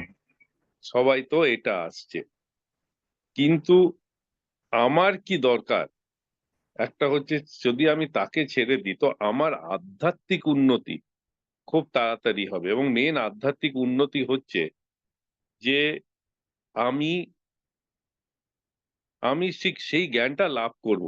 আমি আমি গুরুজিকে একটু অন্যভাবে দেখি। আমরা সবাই বলি গুরুজি গুরুজি বড়, কজন বলে আমি গুরুজির মতন হব? দুটোর মধ্যে ফারাক আছে। এই গুরুজি বড় গুরুজি, সেটা হচ্ছে মেটেরিয়ালিস্টিক। এখন যদি আমি বলি, আমিও এবং গুরুজি তার জীবনে এবং অন্যান্য যোগীরা তার জীবনে বলে গেছে তুমিও সেখানে পৌঁছতে পারবে। মানে আমিও যদি সাধনা করি, আমিও ঠিক গুরুজি যেই সাধন রাজ্যে আর গুরুজি যতখানি অগ্রসর হয়েছিল, আমিও তার অনেকখানি অগ্রসর হতে পারবো। তো আমিও সেই জ্ঞান লাভ করতে পারি, আমিও সেখানে অগ্রসর হতে পারি, কিন্তু সেইটা কেউ চায় না। আর সেটাই হচ্ছে আসল, এবং সেটাকেই গুরুজি বারবার বলে গেছেন, আসলি চিজ কোন মাঙ্গা। তো এখানে যে চ্যাপ্টার গুলো এসছে, সেখানে হচ্ছে যে যেই যোগের জন্য মেডিকেল সায়েন্স তো ফেল করে গেছিল, কিন্তু এই যোগের জন্য বা এই যোগ করে নলিনী ভালো হয়ে গেছে, বাকিরা সবাই ঠিক হয়ে গেছে। এই যোগ বলেই যোগানন্দজি পাস করে গেছে। তো এইগুলো হচ্ছে একজন যোগী যখন যোগ করতে আরম্ভ করে, তখন তার দায়িত্বটা, এবং সে যদি ঠিক মতন যোগ প্র্যাকটিস করতে থাকে এবং সমর্পণ করে, তার দায়িত্বটা সেই মহাপ্রাণ এবং ভগবান তার দায়িত্বটা নেয়। এবং সেটা তার সেই জিনিসটাই যোগানন্দজি বিভিন্ন এই 3টে চ্যাপ্টারে বোঝানো হয়েছে, যে তার পাস করার খবর ভগবান করে দিয়েছে, 36 নম্বর থেকে 33 নম্বর হয়ে গেছে। তার বোন অসুস্থ, ভালো হয়ে গেছে। তো এই পুরো পুরো পুরো সামগ্রিক ব্যাখ্যা বা পুরো সামগ্রিক আমি বলবো মোটিভেশন এই বইটার থেকে এখান দিয়েই আসে। এবং এবং এই জিনিসটা এবং সেই সাধনাটা কি, সাধনাটার বিভিন্ন অঙ্গ কি, সেটা এই চ্যাপ্টারে বিভিন্ন জায়গায় বোঝানো হয়েছে। যে এতে করলে তুমি মহাপ্রাণের কাছে তুমি নিজেকে সমর্পণ করতে পারবে, এবং এই মহাপ্রাণই হচ্ছে গুরুজি। কারণ আমরা, আমাদের একটি শ্লোক আছে, গুরু ব্রহ্মা গুরু বিষ্ণু গুরুদেব মহেশ্বর, গুরুরেব মহেশ্বর, গুরু সাক্ষাৎ পরম ব্রহ্ম তস্মৈ শ্রী গুরবে নমঃ। গুরু কে? সেই তো সেই মহাপ্রাণ, সেই তো সেই ভগবান। তো সেইভাবে যখন সেই রাস্তায় গিয়ে যখন গুরুর কাছে সারেন্ডার করা হয়, সেটাই হচ্ছে অ্যাবসলিউট সারেন্ডার। বাকি যেটা আছে ওটা হচ্ছে দেনা পাওনা। গুরুজি আমায় এটা করে দাও, গুরুজি আমায় ওটা করে দাও, ভগবানের ওখানে গিয়ে মানত করে। এটা একটা গিভ অ্যান্ড টেক। আমি একটা এই দিয়ে দেবো, আমি ওটা ঠিক মেটেরিয়ালিস্টিক ওয়ার্ল্ডে এটা একটা কন্ট্রাক্ট। ভাই একটা খুব পাওয়ারফুল লোক থাকলে, ভাই আমাকে ওই লোকটা মারছে, তুমি মেরে দাও, সুপারি দিলাম, আমি এত পয়সা দিয়ে দিলাম। বাকিগুলো ঠিক এই লেভেলে পড়ে। তো কেউ যদি ঠিক সে সাধন রাজ্যে গিয়ে গুরুর কাছে করে, নিশ্চয়ই সে গুরুর, সেই গুরু সেই শক্তি।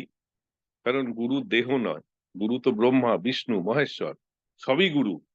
তো সেই গুরুর সেই শক্তির সে আশীর্বাদ লাভ করবে যে সেই গুরুর রাস্তাটা দিয়ে যাবে। বাকি তো মেটেরিয়াল ওয়ার্ল্ডে থাকবে, সেটা গুরুজিও বলে গেছেন যে ইহা লোক তো जो मांगने आता है। এবং আমি আমি আমার জানা 2-3 জন লোক আছে যে যারা জেনুইনলি আসলি চিজ গুরুজির কাছে চেয়েছিল, এবং যারা যারা আসলি চিজ গুরুজির কাছে চেয়েছিল তাদের তাদের গুরুজি ওই আসলি চিজ দিয়েওছে। তো বাকি, এবং এই বইটাতে সেটাই ইয়ে করছে, বাকি তো ইন্ডিভিজুয়ালের উপরে সে কিভাবে যাবে, সে কি করবে। তো এটাই হচ্ছে বেসিক্যালি আমার উপলব্ধি বা এই 3 চ্যাপ্টার থেকে যেটা মেন সারাংশ বলা হয়েছে। জয়দেব। নন্দিতা আন্টি, আপনার বোধহয় প্রশ্ন আছে, আপনি হ্যান্ড রেজ করেছিলেন, আপনাকে নিজেকে আনমিউট করে প্রশ্ন করতে পারেন।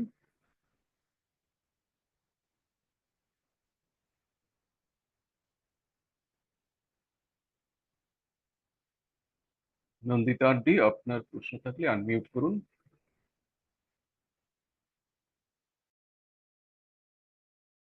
নন্দিতা আন্টি, আপনি নিজেকে আনমিউট করে প্রশ্ন করুন।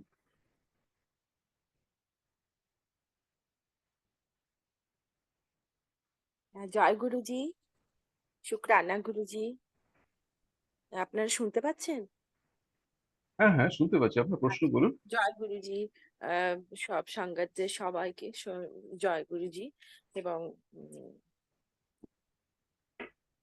বিনম্র প্রণাম। আমার একটা প্রশ্ন আছে শ্রী বিশ্বনাথ আঙ্কেলের কাছে, যে এই যোগানন্দজি মহারাজ এবং আমাদের গুরুজির মধ্যে যে সিমিলারিটিস গুলো আছে, এগুলো প্লিজ আপনি একটু মানে এক্সপ্লেইন করুন। আর যে আসল চিজের কথা গুরুজি সবসময় বলতেন, আসল চিজ কই নেই মানতা। তো আসল চিজটা কি শুধু এই জব ধ্যান, আর না অন্য আরো কিছু ক্রিয়া যেগুলো আমরা কিছুতেই জানতে পারবো না, কেন গুরুজি এখন আর ফিজিক্যাল ফর্মে নাই? ব্যাস এইটুকুই জানার আছে। হুম, থ্যাংক ইউ। জয়। আহ, হুম, তো এইটা আমি এই গুরুজি আর যোগানন্দজির মধ্যে সিমিলারিটিসটা কি, আহ, সেটা বলতে গিয়ে আমি একটি শ্লোক, উপনিষদের শ্লোক বলছি। মন্যথে শ্রী জগন্নাথ মদগুরু শ্রী জগৎগুরু, মদ আত্মা সর্বভূতাত্মা, তস্মৈ শ্রী গুরবে নমঃ। এটা একটি গুরু মন্ত্র। সেটা হচ্ছে আমার গুরু সেই জগতের গুরু। তো সে কোন গুরুর কথা বলা হচ্ছে? যেখানে গুরুর স্পিরিটের কথা হচ্ছে। তো এখন গুরুজি আর যোগানন্দজি, অবভিয়াসলি যদি আমরা দেহ নিই, দেহি যেটা মর্টাল ফ্রেম, মর্টাল ফ্রেমটা অবভিয়াসলি আলাদা। তাদের টাইম ডোমেনটাও আলাদা।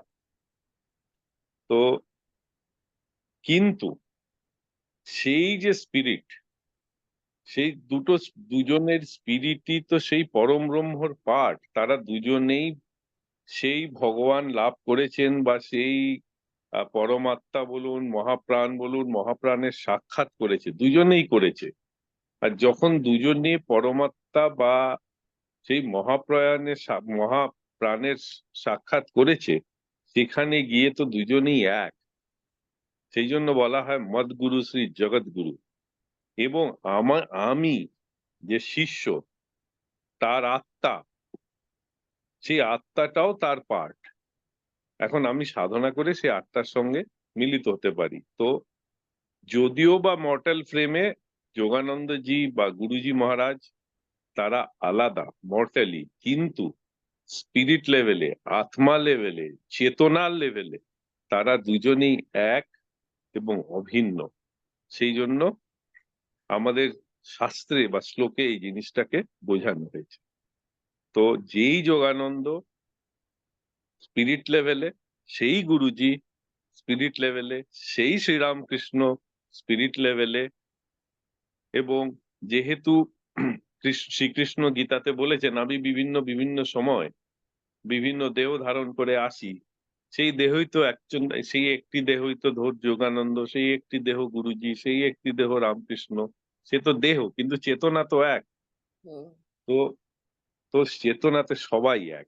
তো যে গুরুজি সেই যোগানন্দ, হ্যাঁ মর্টাল ফ্রেম আলাদা, কিন্তু চেতনা কনসিয়াসনেস লেভেলে দুজনে এক এবং অভিন্ন। তো এটা হচ্ছে প্রথম কোয়েশ্চেনের উত্তর। সেকেন্ড কোয়েশ্চেনটা কি বলছিলেন, একটু রিপিট করবেন? হ্যাঁ, সেকেন্ড কোশ্চেনটা হলো যে গুরুজি, হ্যাঁ হ্যাঁ, এবার মনে পড়েছে আমার। হ্যাঁ, হ্যাঁ তো জয় আসলি গুরুদেব। চিজ, হ্যাঁ হ্যাঁ, আসলি চিজ। আসল দেখুন চিজ। হ্যাঁ, দেখুন গুরুজি দেখুন, গুরুজি দুটো জিনিস গুরুজি কোনোদিন প্রকাশ করেননি। একটি হচ্ছে গুরুজি নিজে কি সাধনা করেছে, এক সেটা আমরা সবাই যে যার মতন অনুমান লাগাই। গুরুজি রাত্রে ঘুমোতেন না, ধ্যান করতেন, চুপচাপ থাকতেন, দরজা বন্ধ থাকতো। তো নিশ্চয়ই আমাদের সেটা অনুমান যে গুরুজি বোধহয় কোনো কোনো ধরনের যোগ করতেন। ঠিক আছে, যোগ সাধনারও তো বিভিন্ন বিভিন্ন রূপ আছে। তো যেহেতু সেইটা একটি হতে পারে, কিন্তু গুরুজি কাউকেই এক্সপ্লিসিটলি বলেননি যে গুরুজি কি করতেন। এটা হচ্ছে প্রথম ব্যাপার। দ্বিতীয় ব্যাপার হচ্ছে যে কেউ গুরুজি কাছে গিয়ে বলেছে যে গুরুজি আমি তোমার থেকে এটা চাই না, আমি সেই সাধনা চাই, আমি সেই জিনিসটা শিখতে চাই। আমি নিজে গুরুজিকে বলেছিলাম 2003 সালে। এর কারণ একটা সময় এই দেখে আমি বোর হয়ে গেছিলাম, তো অনেকদিন ধরে দেখছি এসব সেজে গুজে আসছে, নিজের মতলব হচ্ছে, ফুটে যাচ্ছে। যত বড় বড় লোক, যত বড় বড় দিল্লি শহরে, আমি দিল্লিতে থাকি, যত বড় বড় দিল্লি শহরের বড় লোক আছে, এবং সবারই দৃষ্টিগোচর আমার গুরুজির ওখানে হয়েছিল। আমি জীবনে অত কস্টলি ড্রেসও দেখিনি, কারণ আমি সব দেখেছি ওই গুরুজির ওখানে। যে একটা ড্রেস কত কস্টলি হতে পারে, একটা গাড়ি কত কস্টলি হতে পারে। মানে আমার বলার বক্তব্য হচ্ছে যে যত টপ রিচ সোসাইটি, যত তারা সব ওখানে আসতেন। তাদের একটাই ছিল, আমার এই চাই, ওই চাই, ওই চাই, ওই চাই। এক সময় আমি এটাতে লিটারালি বোর হয়ে গেছিলাম, কারণ এক লেভেলের পর ভাল লাগতো না। তো খালি চাই চাই তো দেখতে আসছি, আর তো কিছু করতে আসছি না। তো আমারও চাই। হম। তো একজনকে আমি, গুরুজি তার মধ্যে আমাকে কর্নেল চ্যাটার্জি বলেছিলেন গুরুজি এই কথা বলেছে। তো গুরুজি আমাকে, আমি গুরুজিকে গিয়ে নিজে বলেছিলাম যে গুরুজি আমিও করতে চাই সাধনা, আপনি তো শিষ্য করেন না, তো আমাকে রাস্তায় বলুন। তো গুরুজি বলেছিল, গুরুজি মতন করে বলেছিল তেরা কাল্যাণ হোগা, যা। আর গুরুজি তারপর বলতো ভাগ হয়ে গেছে। যাতে বেশি লোকজন ওটাকে লক্ষ্য না করে, এ করে, গুরুজি ওটা করতো। তা আমি শুনে আমি চলে এসেছিলাম। সেটা ছিল 2003 সাল। কি সাধনা করব, কি পড়ব, কি করব আমি নিজে কিছুই জানতাম না। বলেছিলাম গুরুজিকে। তো তারপর একদিন এই অটোবায়োগ্রাফি অফ এ যোগী বইটা আমার হাতে আসে। এর আগে আমি অনেকবার এই বইটাকে দেখেছি, আমি কোনোদিন বইটাকে পড়িনি। কর্নেল চ্যাটার্জিও আমাকে অনেকবার বলেছিল এই বইটাকে পড়তে। উনি আমার সঙ্গে বিভিন্ন শাস্ত্র আলোচনা করতেন, উনি হিমালয়ে ছিলেন, ওনার এক্সপিরিয়েন্স গুলো কথা বলতো, তো আমাদের আলোচনা হতো। তো যাই হোক, একদিন বিকেলে আমি এই অটোবায়োগ্রাফি অফ এ যোগী বইটাকে পেয়েছিলাম। আমি বইটাকে নিয়ে এসেছিলাম বিকেল 5টায়। আর যখন বইটা পড়তে শুরু করি আমি মানে বইটা শেষ না করে উঠিনি। যখন বইটা শেষ হয়েছিল পরদিন সকাল 7টা। ওটাই ছিল আমার এই বইটাকে পড়া ফার্স্ট টাইম যখন পড়েছিলাম। তারপরে আমার মনে হলো যেন এটাই আমার রাস্তা, এটাকেই খুঁজতে হবে। তো যাই হোক, তো গুরুজিকে যখন গুরুজি বলেছে কিছু না কিছু তো হবে, তখন খুঁজতে খুঁজতে খুঁজতে খুঁজতে আমি পৌঁছে গেলাম, পেয়েও গেলাম। করতে পারবো তখন গুরুজিকে বলেছিলাম, গুরুজি বললো করতে রাও। তো সেটা এখনো চলছে। তো কথাটা হচ্ছে যে বলার উদ্দেশ্য হচ্ছে খুব কম লোক গুরুজির কাছে গিয়ে ওটা ওরকম চেয়েছিল, এবং যারা যারা চেয়েছিল তারা কোনো না কোনো রাস্তা পেয়েছে। সবাই যে যোগে এসছে তা নয়, কিন্তু হ্যাঁ, তারা কোনো না কোনো রাস্তা পেয়েছে। আর সব রাস্তাই তো একটা দিকে পৌঁছে যায়। তো সেটা তো আমার পার্সোনাল এক্সপিরিয়েন্স তো আছে। তো এবং খুব কম লোকই গুরুজির কাছে গিয়ে এই লেভেলের অফ জিনিস কথা বলেছে। আমি 2-3 জনই জানি। বাকি হয়তো আরো আছে যেটাকে আমি জানি না। কিন্তু সেই সংখ্যাটা খুব কম।